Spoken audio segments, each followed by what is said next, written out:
How to start a chicken farm business. 1. Formulate a business plan.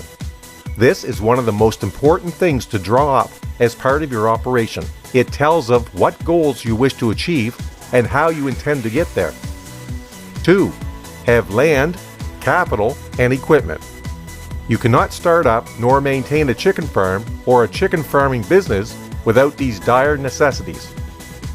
3. Make a decision how to best raise your chickens. There are two main ways to raise them. Conventional systems have chickens confined to barns that are temperature and photoperiod controlled areas. 4. Decide what sectors of the poultry industry you wish to pursue.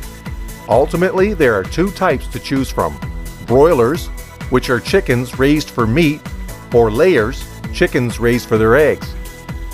5. Find a niche market if possible.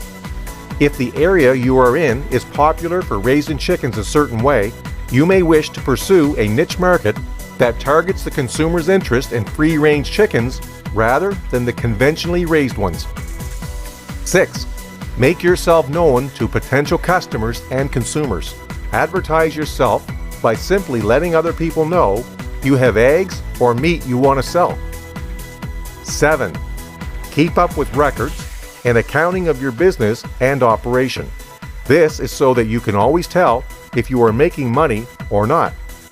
And 8. Raise your animals in accordance with local, state, provincial, and federal law.